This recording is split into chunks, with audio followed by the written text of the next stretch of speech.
Keep those doggies rolling into week 6. Matt Waldman and Gene Bramall and Eli Manning needs. Giddy up, giddy up, giddy up. That's what Eli Manning needs. We got week 6 going on here. We're going to jump into lots of injury notes with Dr. Gene. But first, a game note. Well, actually, first, before we jump into that, let me give you a word from our sponsor. Another record taken down Monday night when New Orleans routed Washington. But what's new for your lineups? What record can you set? Think you can put on that kind of show playing free fantasy football? Well, this week, prove it thanks to our partnership with DraftKings. Play for free for a share of $1 million with the first deposit of $5 or more. First place wins $100,000. Draft a full line of players. Watch your team shoot up the leaderboard. Make sure you get all your picks in by the 1 p.m. Eastern deadline, Sunday, October 14th, to participate. Go to dkng.co/footballguys to draft your lineup. Again, dkng.co/footballguys. Eligibility restrictions apply. See DraftKings.com for more details. Matt, after watching this half of football, eligibility restrictions apply to parts of the Giants' passing game in my lineups. Yeah, hasn't it? I mean, when you take a look at some of these things, it's, part of it certainly is the level of protection that the Giants cannot give Eli Manning. But part of it is that Eli Manning needs more protection than your average quarterback to actually do a competent job. And I think that's always been the case with him. And it's being exposed more and more at these days, even though he has a fine receiving core. He's a guy that forces the ball when he shouldn't. He's always done that.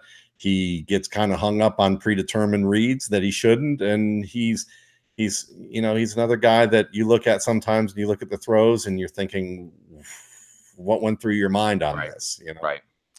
Well, so if we're thinking ahead to Kyle Lauletta, is this going to be more like Nathan Peterman if we get to that point? I mean, because we're thinking ahead, so we're trying to look at the range of outcomes for all of our Giants players, and we know that Saquon Barkley could probably play with Buffalo's offense and still find a way to put up 100 total yards. But otherwise, if we were to project forward to throwing in the towel and giving Kyle Lauletta a chance this year, would it pull the stopper out of the bathtub and all the value drain out, or could there be something there? I think there could be something there, but it would be more of a short-term thing because I think they would be looking for players. They'd want to look for something a little more dynamic than Lauletta could provide. Lauletta's that kind of guy that people will look back on. He'll be on his third team, get a starting opportunity, and look really good.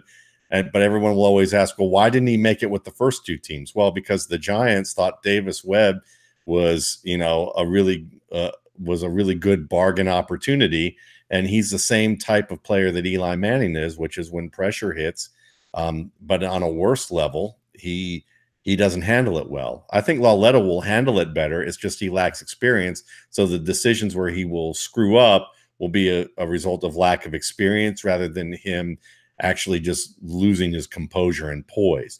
And as a result of that, you're going to see him extend plays a little bit more, and that can help guys like Odell Beckham, Shepard, and Latimer because they can buy time and work open, and he's better at that than Manning is. So I think there's a little bit of hope there. But at the same time, you will see, you could see instances where we'll have games where he gets found out, with certain things of coverages that may expose him, and then he can wind up having some games where he gets into deeper holes. But I don't think it's going to be on the level of Peterman, where Peterman, I think, was kind of ramped up in a way that didn't really make a lot of sense to do, and he was also in a worse situation in terms of weapons. And I think that the Giants maybe don't have as good of an offensive line, but they have better weapons around them that he could make something happen with his mobility. Dr. G makes something happen every week on Thursday nights, Sunday mornings, and almost every day at Football Guys. It's really the responsiveness, and the responsiveness we get is we get to ask him questions directly. And Gene, I'm going to start here as we're going to go around and pepper you with questions, as you always, as such a good sport take. Have you ever seen someone listed with more injuries than Eric Ebron? So, little behind the scenes look at pediatrics here. There's kind of a rule of pediatrics that the higher the number of complaints, the less likely you are to actually have something wrong with you. Ooh. So and that may be the case with Ebron as well. But it was kind of interesting today that he didn't practice. Do you like that, Matt? I'm sitting here thinking Gene just compared Ebron to a whiny child. Yeah, we don't discuss that in the room. So no, I mean, it's generally speaking, if your ear hurts and your knee hurts and you got a hangnail and a few other things, and I'm not saying that's what's going on with Ibram, but that's the first thing I thought when I saw him listed with 4 different body parts being injured. Can you recall in all the years we've done this show, Gene, has there ever been somebody listed with 4 different injuries? Because we've been getting like tooth added and like, oh, okay, hamstring and tooth, but this was everything. Does he have an infected hair follicle? Yeah, I don't know. So what we're going to find out is that Ebron can't practice tomorrow, and he's going to have some meaningful thing that's going to be a problem. And I'm going to be a butthead for having made fun of him. No. But there's not a lot of concern from the local indie media about him yet, which makes me wonder. They just listed a few things. Everything's kind of bothering him a little bit. He's pretty banged up. When he was in Detroit, we'd see him on the injury report with a knee and an ankle, and he'd miss some practice, but he'd generally play.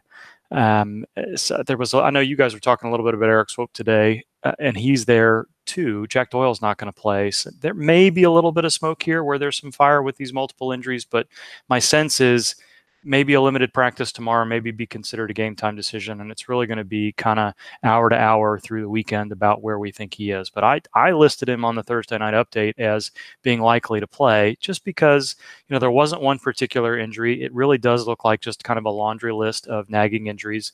And the Colts, I think, are trolling the injury report at this point because they've listed everybody on the team in some fashion or other. It's going to be impossible again this week to know who's really injured, who may be on the active roster and not play. And I think Ebron's been playing well enough that we're likely to get some sort of sense from he's going to be important enough to report on this weekend, I guess is what I'm saying. So I don't have a great answer for you now other than I don't really have anything going on with my spidey senses. And hopefully I didn't jinx him by trashing him, by calling him a whiny toddler. That was you, not me.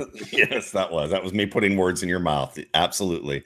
So speaking of a guy who we would probably never compare to a whiny toddler and who probably got some criticism for how he handled a toddler, let's go down in the order of filtering in terms of like number of injuries in descending order to Adrian Peterson with the ankle, shoulder, knee. Yeah. I'm not going to touch that one. We had that conversation years ago. I'm kind of surprised that Peterson is in line to play. I didn't see anything where I think by the time he stood up on the sideline, his shoulder was already back in the socket. So, but it sounds like he had a little bit of a shoulder dislocation. Those things are really difficult to play through a week or two after. So I wonder if it was truly and fully dislocated or not, if it was just kind of popped out and then went back in right away without being completely out of the socket. And that's important because that shoulder joint, if it was a shoulder dislocation, even with the harness, is probably not firmed up enough within 1 week to avoid him taking another hit if that shoulder gets in that same position to having a problem. So the fact that he had a little bit of extra, he got a second opinion earlier in the week. The MRI didn't show any additional damage. He's already back to practice, and they're telling us that he's not going to miss any time, is probably a pretty good sign. That knee injury that he had too, though, looked, whether it was a quad contusion or a little bit of stretching, hyperextension there, that can cause a little bit of trouble with the ligament in the back of the knee if he's got some bruising around there. I think the fact that they listed him with the knee is also important. So the combination of those things, he's got 2 injuries that are probably very likely, he's going to take a hit on one of those areas where he might see a little bit of an aggravation. So I'd be a little bit leery about him this week, even despite the fact that he's made it through most of a week of practice already and is likely to play. Gene, if we're going to see an Alex Smith redemption game on Sunday, he's going to have to attack the Carolina cornerbacks, and he's going to need some wide receivers to do that. But Jamison Crowder and Paul Richardson have not practiced yet this week. At this moment in time, what do you foresee for their availability of that game? That was interesting too. Coming off a Monday night game that teams are often going to rest players a little bit. So, we know that Paul Richardson hasn't been practicing much in the early part of the week with the shoulder stuff that he's been working through. Jamison Crowder off and on with knee and hamstring and other soft tissue things. And you just expected both of them to be at least limited today and preparing to play this weekend. So I think there's reason to hope that they're just being a little bit cautious with them and giving some extra time, knowing that they don't need to get a lot of extra reps. Today was a little bit more of a walkthrough than anything else in Washington. But both of them have to be be doing something on the practice field tomorrow for them to be comfortable. I'm a little bit less concerned about Richardson, who's really not practiced much during the week and played, than I am about Crowder. But we'll see how Friday goes and make a call from there. So Andrew Luck's getting a ton of volume, as Justin Howe pointed out in this week's roundtable. And one of the guys who you would hope to be the recipient of that volume would be T.Y. Hilton, but he's got chest and hamstring issues, and you said he's likely inactive. How long do you expect him to be out? I don't really like what Frank Reich said on Monday. We were a good bit after, he wasn't able to play on Thursday, and then already on Monday, almost 7-8 days after the injury, he was saying we still don't really sure where he stands. And then on Wednesday was still being called week to week. This has the feel of a multi-week situation at this point. Hopefully it's not the case where this becomes a 4 to 6 week thing. But they've got a bye week coming up here in a couple of weeks. If we don't see him at least do some individual drills or have some optimism about next Wednesday's practice, that bye week is pretty much right around the corner for Indianapolis, and you could see them stretch this out a ways. So the sooner he gets back to practice, the better you feel. Definitely out this week, I think. I don't think there's any chance he plays at all. It's probably obvious now going into Thursday night, but I think we have to think he's pretty questionable for next week too. Gene, on a scale of Leonard Fournette to start him as you normally would, where's Dalvin Cook this week? You have to like the full practice on Thursday. After what he said last week, where he didn't feel 100%, where he thought he maybe came back a little bit too soon during the game, the Thursday night game the week before, giving him that extra week really seems to be good. And his limited practice yesterday, there was some video of him kind of down on his hands and knees and driving up and out into the blocking dummy, which puts a ton of stress on his thighs, including the hamstring. So that was a good sign that they didn't think he was at risk of aggravating by doing that. And he responded well enough from those individual drills on Wednesday to go through a full practice on Thursday. Now, a lot of these teams aren't really doing much on Thursday, but the fact that they're listing him full makes you think, that he's very close to being cleared to go. So if we get another full practice on Friday, and then hopefully the Vikings say he's good to go, I think you can probably start him as you usually would, knowing we're still kind of in that window. But if they give him a couple of full practices back to back, Latavius Murray really hasn't looked effective at all. So it's going to be one of those. I don't think this is quite akin to Joe Mixon, but it's be one of those things where if Cook looks good in the first couple of series this weekend, then they're probably just going to let him go, because you would think that after what they went through the last time and having him miss a game after coming back, that they're not likely to put him on the active roster until he's really ready to go. So Deshaun Watson had that little lower rib kind of thing going on during the game, which seems like it would be a difficult area to protect. And now he's certainly, now they're calling it a chest injury, and he's expected to play. But can you delve into a little bit more about that injury that he has and what you think's going on? Yeah, it could, whether it's a rib contusion or, maybe even it's got a little bit of something going on different than that, just kind of a chest wall situation. If they didn't designate it as a rib and they didn't really call it a lung, it's probably just kind of a generic chest wall bruise where it's not really bone related or cartilage related or even something worse than that, because I don't think they'd be allowing him to practice. So I think it's a pretty good sign. He's been pretty adamant all along that he's felt pretty good, that he's not worried about being available to play. They'll pad him up a little bit differently, maybe even kind of manage his pain in a different way this weekend, but I would expect him to play, and I don't think it'll affect his downfield throwing or, hopefully the Texans decide they're going to protect him a little bit more rather than letting him get out of the pocket and just getting the crud kicked out of him like he did last weekend. That's going to be one to watch because of all the punishment he's been taking. And a lot of the things that make Deshaun Watson great are some of the things that come up in these situations. No sense of self-preservation at all, which may come back to haunt us. But not playing Isaiah Crowell, like timing the week to put him in and what week to put him on the bench has probably been driving fantasy players insane. But you might have that cleared up for you. Does that mean it's time for the Powell movement this week? Nice. You've been waiting to break that one out for a while, haven't you? Once a year at least, yeah. That was another interesting and kind of unexpected DNP on Thursday. The way Todd Bowles described it on Wednesday was that he was just a little bit sore and not too much to be particularly concerned about. But the fact that he wasn't practicing today raises a little bit of concern too. So I've got him listed as likely to play because I liked what I heard on Wednesday. But, you can't always trust the Jets to kind of give us, they'll put more players as full out there than not. So I'm hoping that he gets back to even maybe a full practice on Friday, and there's not really much to be concerned about after all. But lots of players this week where the Thursday practice participation doesn't really fit with what we heard after the game the previous week and what we heard on Wednesday. All right, so we're at the round 3 of Gene Ramel, 2 for special going on at this point, which is 2 slot receivers. We've got Kiki QT and we have Anthony Miller. And can you tell us a little bit about, I mean, QT, my theory, and I bet Bloom's theory too, is that QT's healthy enough to go as he was last week, but we haven't seen him really get the throttle open because he's much more of a deep threat than we've seen. And maybe this is where the hamstring's bugging him. And then Anthony Miller, it sounds like he's good to go and off the injury report. Should we expect to see both on the field? Yeah, they did. The Bears didn't even list Anthony Miller today. After a full practice yesterday, so Anthony Miller is 2.5 weeks removed from what we're worried that Adrian Peterson may be going through now. So he's going to be playing with a harness. We know his shoulder was dislocated. It was evident from the game replay there. So he's going to be at risk of an aggravation. Hopefully that harness does what it's supposed to do and limits his risk of aggravation. It's not a problem with him reaching away from his body to catch passes, but it could be an issue depending on how he's hit and taken to the ground. And lots of players that have some shoulder instability deal with that off and on throughout the year. So hopefully, he's a player that can get through this without too much difficulty moving forward for the rest of the season. I think he's probably going to be okay. Kuti and Fuller, they continue to be listed on the injury report with hamstring situations.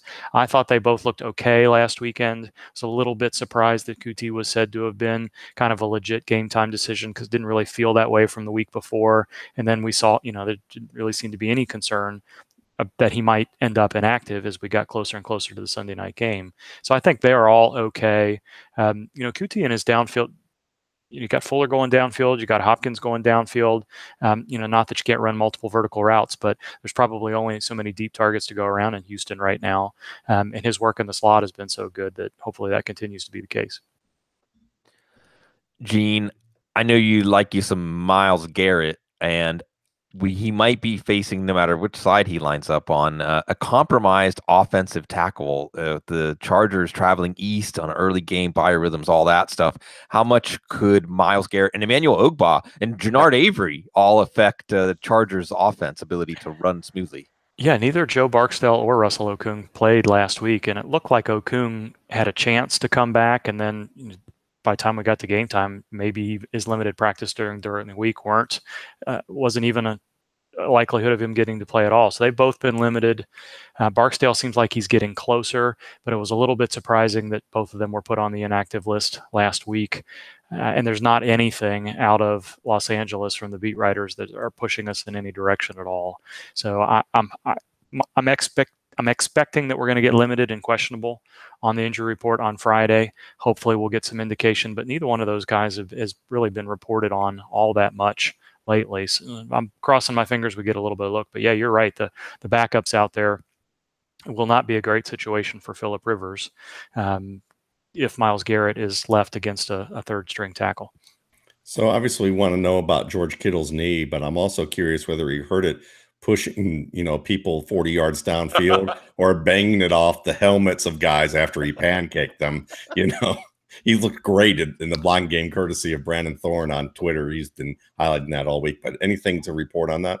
I think this is going to be not much to be concerned about. The Niners are another team that's listed about 15 to 20 guys on the injury report. They're really struggling with a number of different things, and they don't have any problem giving some of their veteran players. And I know Kittle hasn't been around long, but he's established enough in the offense and on the team to be considered kind of in that veteran role, where they allow him not to do much early in the week, and then they come back and play without much difficulty. And we saw that from Kittle last year with a couple of different injuries where he was on the injury report and then did okay and played his usual snap count and ran his usual number of routes. And without any indication of the contrary out in San Francisco right now, that's what I expect to happen this week too. Gene, staying with this theme of teams, an inconvenient week to have problems at offensive tackle, and you're probably not necessarily thinking about playing anybody from the Arizona offense. And I'm sorry that I may use this to inform people about choosing a team defense this week, but the Vikings, Donnell Hunter, Stephen Weatherly, against who playing tackle for Arizona this week? Yeah, not sure. This is another situation. I think we're probably going to be okay with DJ Humphries. another player that will sometimes miss some practice and play. Mike Upati, he's a guy that usually tries to play through things, but there were a couple instances last year where you thought he'd probably be okay and maybe get a Friday upgrade in practice and do okay, and then didn't. And this week's shoulder injury kind of has the feel of that as well, where he didn't practice on Wednesday or Thursday, was seen on the rehab field but didn't have a helmet. So you never know with these offensive linemen. We go Taylor Lewan from not doing much and then fully practicing today and being fine, and then sometimes you see guys like Okung and Barksdale where you think maybe they're coming back and they're not. Upati's kind of in that range as well, where he'll play through pretty difficult injuries, but it's very possible that these guys try to find a way to battle through the game and then find out that there's a bigger injury. Matt Slauson had him to that list. He was on the verge of paralysis with his vertebral fractures and then was on IR after trying to finish. And I'm not saying that's the case with Upati, but just another player that hopefully we'll get a little bit more information on his Friday practice report, which way things are going to go. All right. I want to try and pack two in one more time. And that's with, first of all, watching this game and watching Jason Peters be a shell of himself. How can he not be on an injury report? And then, the second thing is Andrew Sendejo, who's known as a really hard hitter, has a groin injury. And I could see him being an impactful player if he's missing from the Giants lineup. So what's going on with those two guys? Yeah, and I think Sendejo, the Vikings will generally not play players who don't practice. Mike Zimmer is kind of from that Marvin Lewis frame of mind out there. So the fact that he's not practiced either day makes me think it's pretty unlikely that he's going to go. Unlike some of these other teams where you'll get a DNP full and not listed on the injury report, that's generally not what happens in Minnesota. So Sendejo is one, Riley Reif is the other one out in Minnesota that's kind of had that same practice line where I think there's more reason to be nervous about them than not. Jason Peters, I'm with you. He's been fighting this for a while. It's a bigger thing with the quad, in his pass sets and otherwise. He was on the injury report at one point this week, but he wasn't listed as, being questionable coming into this game. So, and he wasn't on the injury by the end of last week. He wasn't being listed either. So you're kind of hoping that he was over this. I don't know if something else has happened during the game today to cause a little bit of a tweak in the wet weather or something like that. Brass knuckles. Or not, but yeah. but hopefully, it being a Thursday night game and now that he's got 10 days to recover, we'll see him back to his usual self the following week. One more round, and then we'll give Gene be able to give his full attention to this scintillating game, and sort of like scintillating close. It's not quite as fun to say as Kiki QT, but Marcus Valdez-Scantling has, we had a breakout game. Time to put him back on the shelf for now, going into the Monday nighter against the Niners. I think you have to ask Mike McCarthy that question, right? Randall Cobb has been dinged up a ton. He's not been playing very well. He's been dropping passes and fumbling. I think you guys talked about that this week on the couch. Was pretty telling. And Valdez-Scantling has been playing better over the last couple of games, so maybe he does get a few more snaps than what he's had in the past because those guys are banged up a little bit. But there's a lot of optimism about Randall Cobb on Sunday, knowing he wasn't going to play, but suggesting that maybe he was a little bit closer than his full week of not practicing suggested. Devontae Adams, I think at this point, pretty clearly mildly tweaked a calf. On Wednesday, they gave him a little bit of time off, and then he was good to go. He played a ton of snaps again effectively, and he's not even on the injury report at all today, fully practicing. Geronimo Allison probably passed the concussion protocol last week and just wasn't added to the injury report until the hamstring thing on Friday. And the reason he didn't play was maybe more hamstring than having them push the concussion protocol return at all. When he came back, the concussion is not there at all right now. And he seemed to be moving fine. Both of them, the expectation was neither one of them were going to practice. They were going to rehab today, Cobb and Allison. And then they were both even taking some 11-on-11 drill snaps during practice today. So that bodes really well for their availability through the weekend. And what that means for Valdez-Scantling and his snap count is going to be a little bit hard to tell. But my guess would be that all three of those players, not including Adams, the other three wide receivers are probably going to rotate a little bit more now than they did before Valdez-Scantling established himself as a good option and before Cobb and Allison were dealing with injuries last week.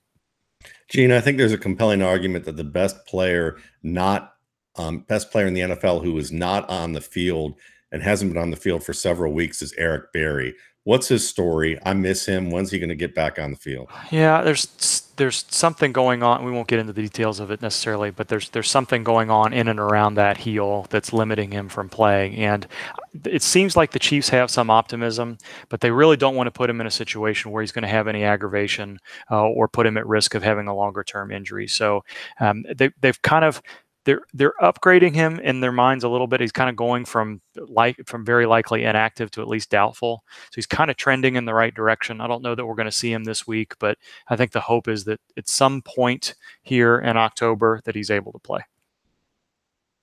Gene always informing us and entertaining us. I think that if you can put something together, Gene, that goes through the lexicon of jargon that pediatricians exchange with each other about patients, and you find ways to apply that to NFL players, and it's gold. Get him a lollipop. Yeah. Eric Ebron needs a lollipop. Crossing dreams. Thank you so much, Gene, for everything you give us every week. Absolutely. See you, boys. See you.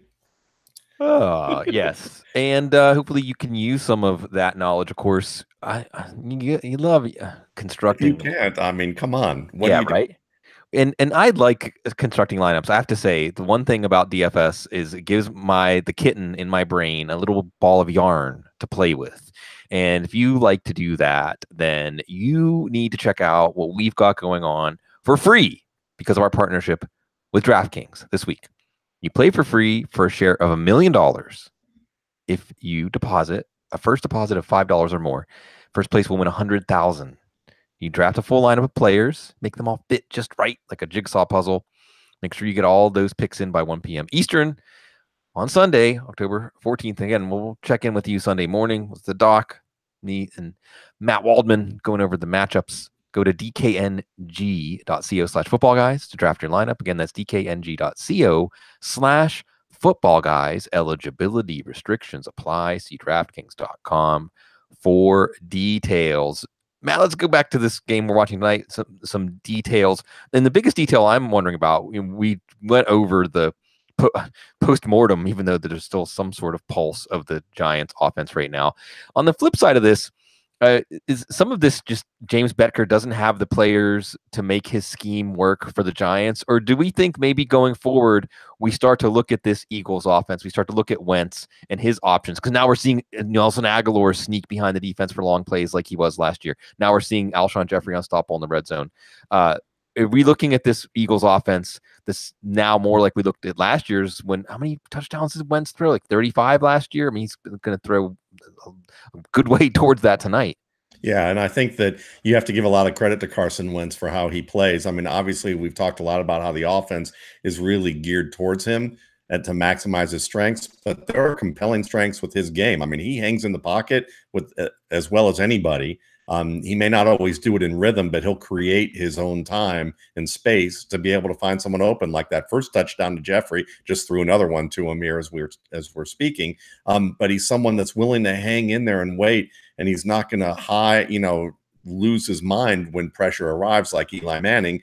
And I would argue that the left side of the Eagles line with Jason Peters, I mean, that's not Jason Peters. That's a big injured guy there. That's not the all-pro guy we were used to seeing. And they're dealing with it. I mean, they're dealing with penalties on his behalf. He's holding people just because he knows he doesn't want to hurt Carson Wentz, or he's just getting beat, pretty easily. And they're dealing with it and winning this game. And I think a lot of it has to do with their scheme, how that works, and it's a match for what their quarterback can do. And their quarterback is a match for what their talents are. And I think when you look at a guy like Eli Manning, let's put aside all the politics. Let's put aside that he's been out of the league for so many years, but a player with the style of Colin Kaepernick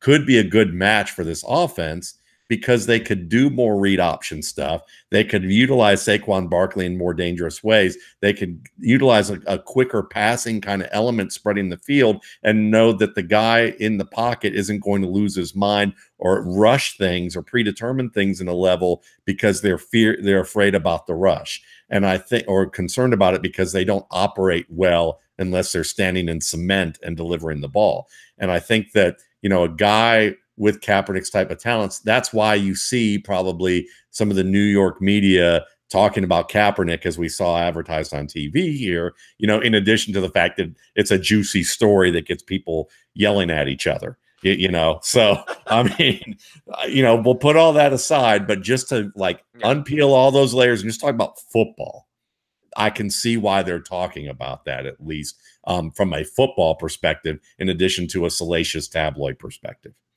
But that would mess up the plan to get whatever quarterback we're going to be talking about in a few months. Right. So we wouldn't want that to happen. But now they might want another receiver. It's a good wide receiver class. Maybe he doesn't see a franchise quarterback here either. Right. I'm sure they will. Man. And, so, woof. Yeah. Go back to your computers and look for more quarterbacks. Okay. This is the cat doing it. Yeah. I'd love the cats on the keyboards. Yeah. I had Devin Silva on the couch this week, and it's great whenever. And Cecil Lammy on assignment right now, and I love getting to host on Thursday night. And you and I, in the second half of the show, get to have like a mini couch session here, like the love seat session, or the office chairs session. I asked Evan Silva this, and I think it's actually much more relevant.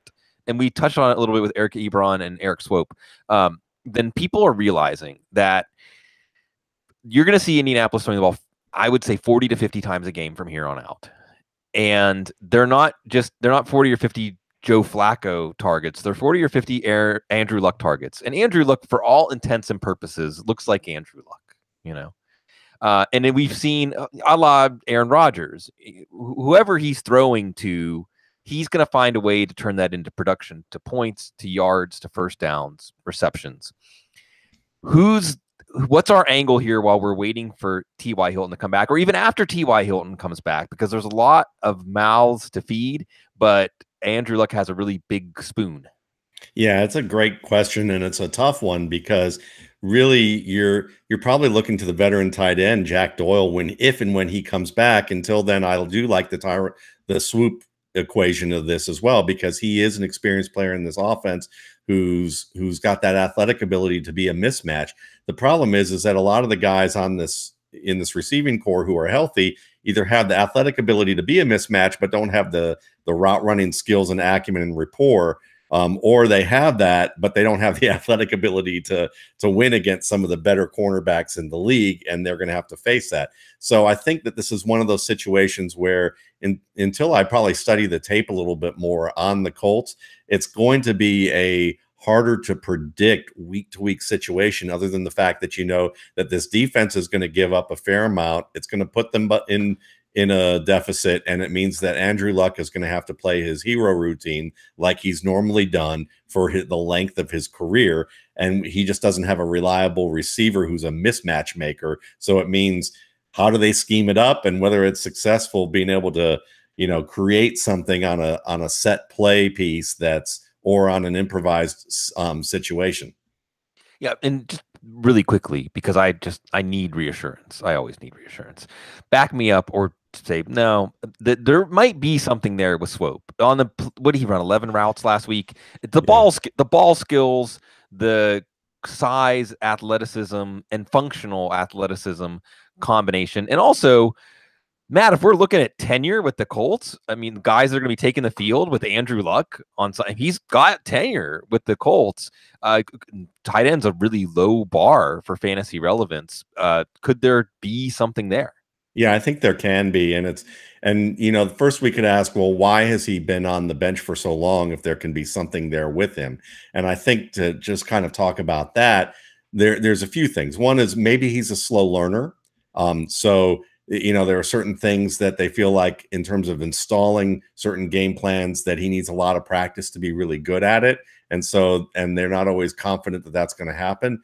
Maybe he's not as, maybe there's things we don't know about his professionalism or how he how he approaches the game in a manner where they feel comfortable with him. And that's speculation. He may be a terrific professional for all we know. We just don't know either way. And then the other thing that can be often true is that the coaching staff doesn't know what they have. As we talked about, I mean, I haven't brought him up this year, so might as well. You know who I'm talking about. Cedric. So, that's right. As we see a guy who was compared to him in the in what's the draft database thing? Mock draftable compared the guy just running for a long touchdown to Cedric Pierman. So, we got to bring him up and just say that, Jay Gruden said we didn't know what we had in him when we had to use him for a little bit, but then they stuck him right back onto special teams because, quote unquote, he was a little bit too valuable on that end of the spectrum.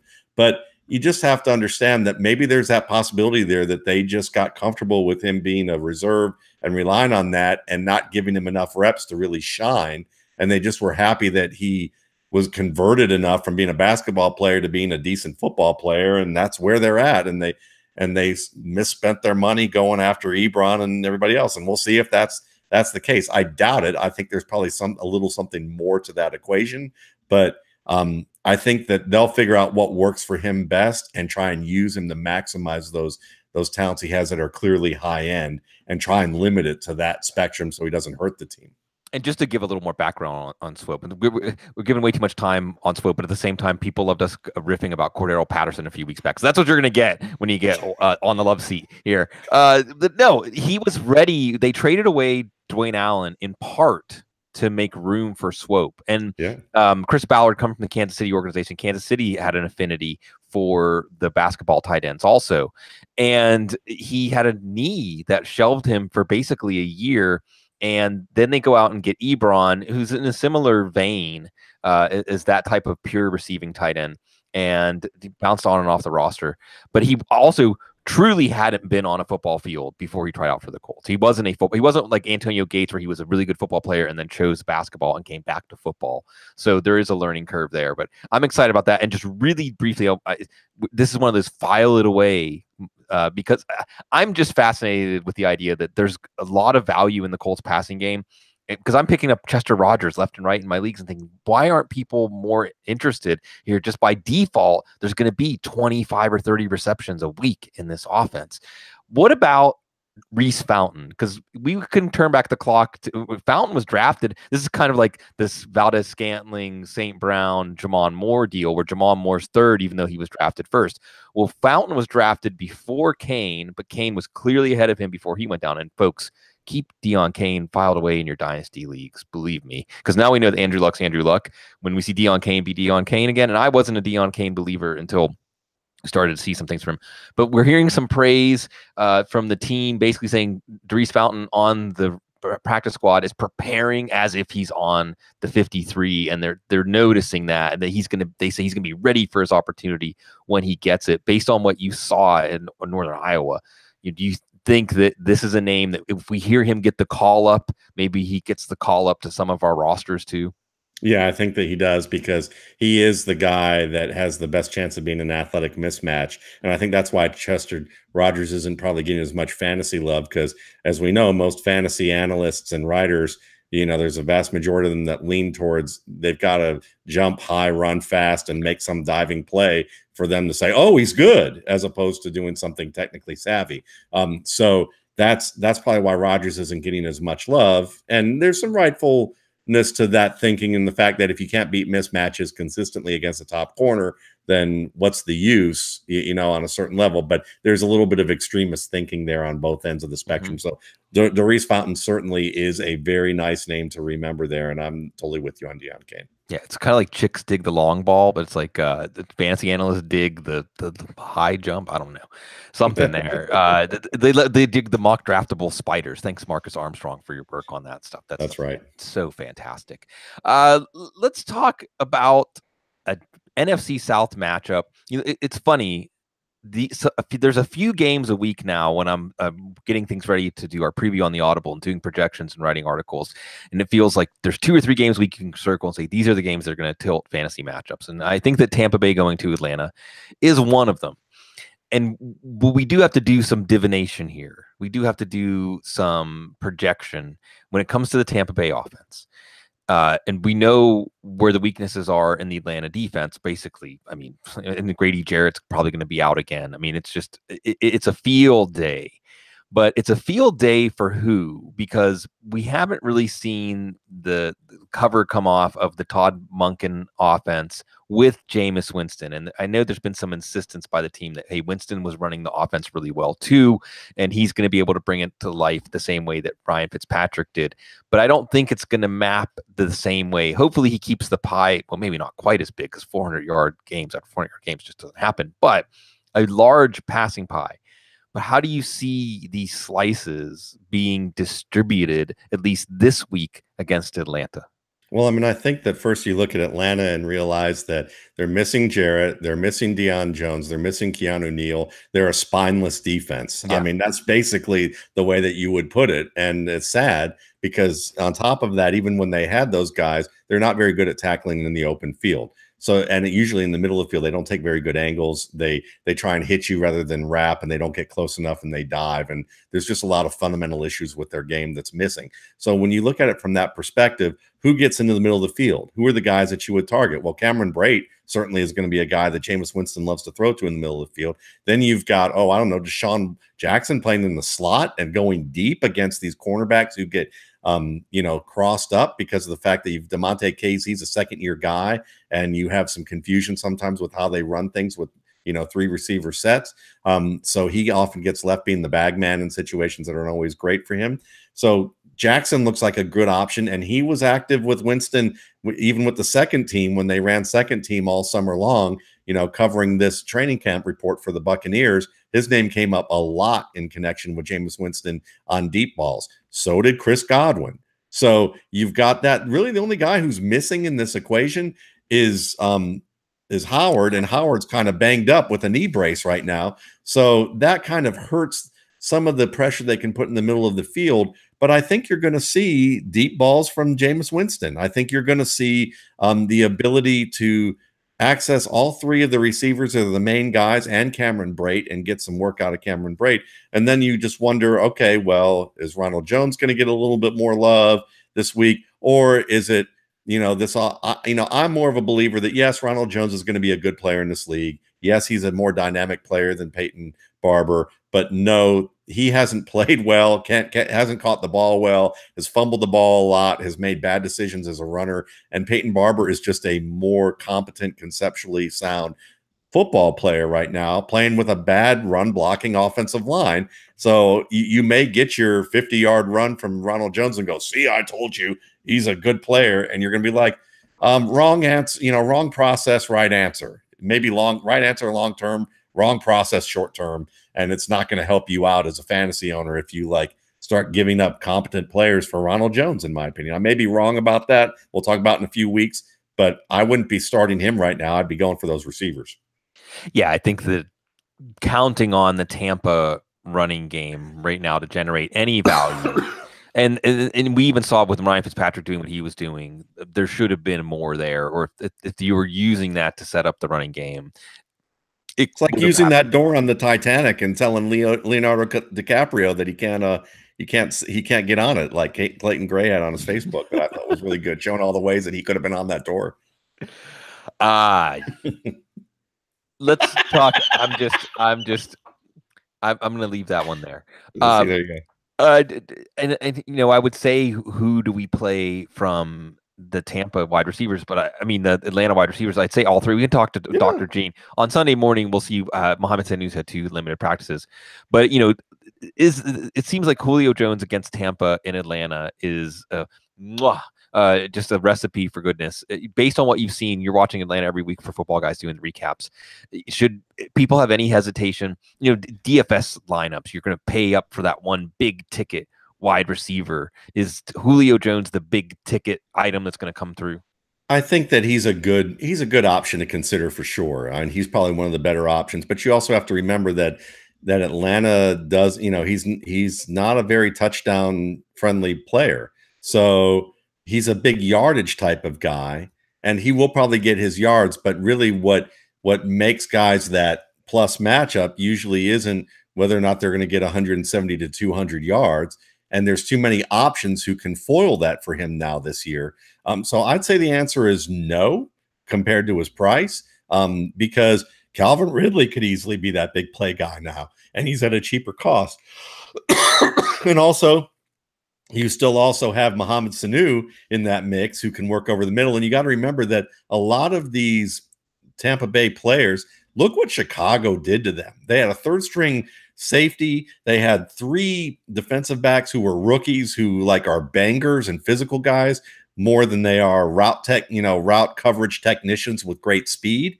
And these are guys who are going to get mismatched by the Atlanta offense. So I think that, Julio Jones in this game, Julio Jones doesn't need to be the big deal.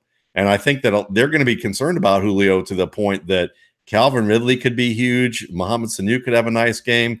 I'd say Austin Hooper if Matt Ryan would actually remember his name, but Matt Ryan's like that guy who doesn't remember his wife's friends' names because he doesn't really think they're all that important to him. So he's like, what's that? The tight end on our team. I think that's kind of what he's kind of is at this point with them. You knew it was going to be a bad game plan against the Steelers when Hooper was getting targets early. And not that Hooper didn't have a great game and play their CJ Uzomah, play tight ends against the Steelers. I think Hooper could still be fine against Tampa. Tampa's been terrible. He's a good player who Matt Ryan just doesn't, and this offense just doesn't do a good job of using. No, and it's funny because you've been beating the drum for Hooper, and he actually is panning out in the tight end landscape this year. He's panning out just fine, and it's only the 3rd year. We're so impatient now in fantasy football. This could be a good week for Hooper simply because Jeff Heiderman and Jesse James have had big weeks against Tampa. Could happen. Josh Perkins even had like 4 for 57 against them with Nick Foles at quarterback. You mentioned Chicago. That's an interesting one. And looking back and overlaying that on the Tampa defense this week, by the way, Ito Smith. And I still have this feeling that Ito Smith is going to end up being worth more than Tevin Coleman, maybe as soon as this week. And it's too late now probably, but I would tell people try to offer like a 3rd round pick for if someone picked up Ito Smith off of the waiver wire, like, oh, you can cash in right now, get a 3rd round pick for him because I think he's going to be the starting running back for the Falcons in 2 years. And with Devontae Freeman can't stay healthy, maybe next year. Anyway, Chicago going down to Miami. And I've said this every time I mention this game, Matt, because we're old farts and we can say, when you say Chicago's going down to Miami, immediately what that evokes for me is, I would say, and you can tell me if I'm blowing this out of proportion, the biggest regular season NFL game that I can remember. Would you agree? Well, yes. I mean, back in the day, back in 1985? Yeah. Yeah, that was the game, that for sure. I agree. It was fantastic. I mean, it was defending Marino the honor. And Ditka, and yeah, you wouldn't want Ryan Tannehill defending the honor of the 72 Dolphins right now, or Adam Gase. But so we saw going into the bye, Chicago made everything work, and it was really quite a thing to behold. Now we're trying to isolate the variables here because one of the variables was Tampa's defense. Tampa's defense is really bad. That's why we want to play Matt Ryan. We want to play everybody against Tampa this week. But another variable here was the weapons that they have compiled in Chicago and the deployment of those weapons. And then the part that was also missing, so the execution by Mitchell Trubisky, almost in a way, Matt, I don't know that there are plays called to send messages, but there are almost plays called in that game to show, like, look, Mitchell Trubisky can do this. Watch him do it. Mitchell Trubisky can do this too. Watch him do this. So we're trying to carry that over the bye to this game down in Miami. And going into the bye, you had Tariq Cohen used wonderfully. Why wasn't he used like that every game last year? Why wasn't he used like every game so far this year? Taylor Gabriel. Maybe Taylor Gabriel's the Tyreek Hill in this offense. He certainly has the quickness, the suddenness in space, and the acceleration to do a simulation. If you were doing scout team and simulating Tyreek Hill, you'd use someone like Taylor Gabriel to do that. But then on the flip side, you have to look at the more established commodities. Jordan Howard. Well, we heard in the offseason that, hey, there'd be some games with game plans where Jordan Howard isn't a big part of it, and it just happens the game plan that worked incredibly was the one that didn't really involve him. And Allen Robinson, who might be tangling with Xavier Howard this week. So when we're projecting what angles we want to go, I mean, is this as simple as like the weather? Just predict what we saw 2 weeks ago. It's Cohen, it's Gabriel, it's Trubisky. As a streamer, you got to cover Breeze, you got to cover Stafford, you're going to the waiver wire. Or do you think that we may see another layer where Matt Nagy and this offense is rolling, and now we're going to see Jordan Howard, and Miami's been giving up a lot to running backs, big, powerful running backs. What do we foresee? And overall, in the background, most importantly, do they continue to keep that success going after the first 3 weeks were very disappointing? I think these are all great questions, and they've been ones that are on the top of my list of wanting to why I want to watch this game more than any game this year. Because after watching that Tampa Bay game, and I certainly wrote up in the top 10, 2 weeks ago, that Tampa Bay's defense was horrific, and this was basically simple execution with a well-executed game plan, and that you shouldn't look at this and say Mitchell Trubisky was absolutely fantastic. He wasn't. He was good, and good is good. I mean, that's nice. We don't have to overkill it because he was horrible. Jared Goff's been good in some of his better statistical games too. I mean, right. The point is that the good game planning can give a big. It's like having the quarterback only have to go 5 yards for a first down instead of 10. Yeah. The difference is between those two is that Goff does a better job of dealing with pressure than Trubisky did, because the past 2 weeks Trubisky sucked. Yeah. I mean, he did. He sucked. I mean, this past summer I wrote about in the RSP site and at Football Guys how Tyreek Hill could be, or Tarek Cohen could be the Tyreek Hill. Showed how that could happen based on last year, based on the Chiefs scheme. Also showed how really this offense could be set up in the way that we saw it against the Buccaneers. So my question is, nobody was really hurt. So why didn't you do it the first 4 weeks of the season? Yeah. Why didn't you do it then? And that's the biggest question I have is, was there some sort of battle here? Was there Nagy trying to accommodate Jordan Howard more than he should? Was it that he didn't trust Trubisky enough to do certain things? Was it that he wanted to do it in a certain way, and everybody said, shut up, and we brought you in here and hired you to do it the way you did it with the Chiefs, and he finally got the message? I don't know. Or he just had some ego thing and said, now I'm going to unveil my master plan. I don't know what it is. So this week is going to be a good indication of that, because, man, these linebackers in Miami, they're either young or they stink at covering players. Kiko Alonso is, if you want to see the back of a linebacker's jersey giving up a big play, Kiko Alonso is your guy. I mean, he does a lot of certain things that are really good. He's certainly been a quality NFL player in a number of reasons, but pass protection pass coverage is one of his weaknesses. And Rashad Jones is going to help that defense some, because, man, he broke up 2 red zone passes and probably accounted for why the Bengals didn't score 11 points in this game. I mean, he accounted for saving 11 points from this game, one causing an interception in the red zone and another one tipping a pass away, both toward targeting A.J. Green. And he showed tremendous patience and skill that Miami's secondary hasn't really shown. So outside, him with Xavier Howard are going to shut some people down. But this is the game where you need to use that same ideas that you were brought in to do. So if they do that, Tarek Cohen's going to have a big game.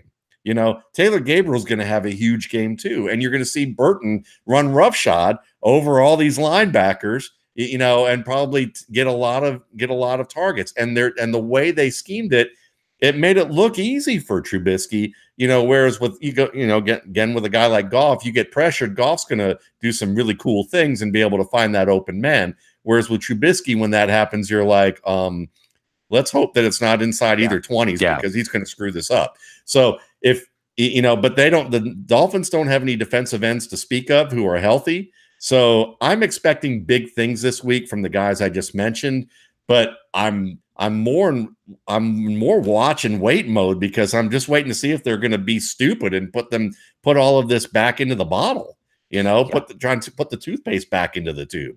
Yeah, it's funny because usually this is a September exercise, having a week help you recontextualize the previous week or the previous game. But now we're doing that in October because this offense turned the corner. And we saw Tennessee, for any number of reasons, after they had built momentum, that came to a screeching halt. But it sure does seem like exactly what you described. If you're just going with the natural forces that allow things to pass without much resistance in the Miami defense, it's going to be a repeat of what we saw in week 4 for the players that are going to go off, and it could be another really big week. And absolutely, you're right with Mitchell Trubisky under pressure. It's kind of like early career Andy Dalton, where you just want to throw the ball away. Like the best result once he's flushed from the pocket, just throw the ball away. And Andy Dalton's actually doing some more things outside of structure now this year. But what's funny is. When if it's an 80-yard touchdown that was created by a scheme, by a busted coverage, or by an incredible play, they all count the same for fantasy football. We got just a couple of minutes here, and this could be a discussion. Man, I think we could probably spend a whole hour on Kansas City and New England. But let's just try to simulate for a second. It's always fun to try to simulate being Bill Belichick. I think it was John Boyce who did the Bill Belichick offseason simulator at SB Nation, which I still go back into for fun every now and then.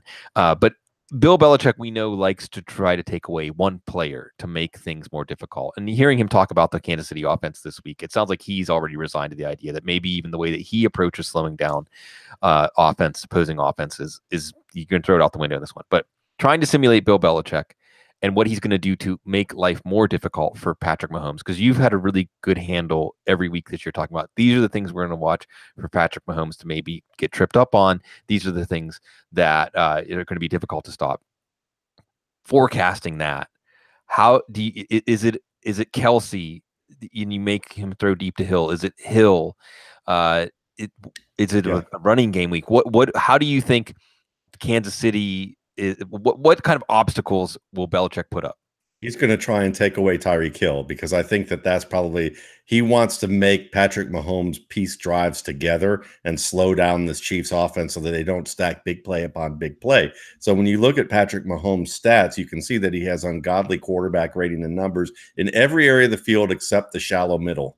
The kind of the shallow to intermediate middle of the field, and that's where he missed last week against Jacksonville, right? He had two interceptions, just as we talked about, or that's what we thought he might throw. One of them was the ball slipping out of his hand because it was rainy. The other was the ball was slightly behind because he had to rush and pivot and throw, and he was a little bit behind his receiver. It was tipped and intercepted, and that's where he kind of. So to me, it's like make him throw to Kelsey, make him throw to Watkins. Make it be an 8, 9, 10, 12 play drive, and maybe force him into a mistake where you can prevent the deep routes and you can try and get some sort of pressure on him and trick this offensive line, or maybe hope that you can get some brass knuckles snuck in there to hurt the offensive line so that there's more pressure on Mahomes and force him to do things that any quarterback pretty much would do when they're under a lot of pressure, and just hope he can't beat you with some amazing plays, which he's already shown the ability to do. So I think that when you look at it from this perspective, I just think that, teams have already tried to trick him. They've already tried to trick him a good bit, and he hasn't bought into any of it. They've tried Pittsburgh tried all their exotic blitzes.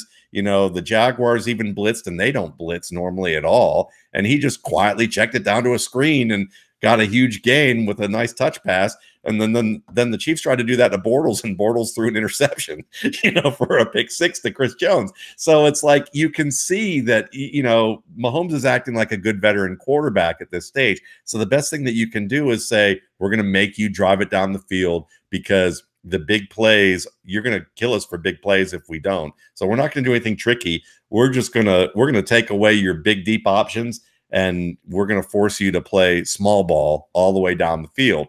And hopefully you can stop Kareem Hunt, and you can force him in the 3rd and 5s, 3rd and 7s, middle of the field, and get decent coverage. And that's kind of, I think, what they're going to hope for here. We'll see. Yeah, we'll see. And we'll talk more about this Sunday morning, because my pet theory about this, and I've been texting back and forth with our mutual friend Eric Stoner, is that New England's going to run the ball a lot and also try to keep Mahomes on the sideline, because Bill Belichick knows when he can be outflanked, and the best way to not be outflanked is just not even get into the engagement. But we love having engagements with our audience, with our community. At over 500 people last Sunday morning. Thank you so much, folks, yes. for encouraging us. And Sunday morning, Gene and Matt and I will be back here on this YouTube channel. And of course, 9 episodes a week of the Audible and everything else, all the other wonderful goodness. I hope for those of you who aren't Football Guy subscribers, got to check out Matt's top 10 for free this week. If you haven't, rush and check that out, folks. It's appointment reading.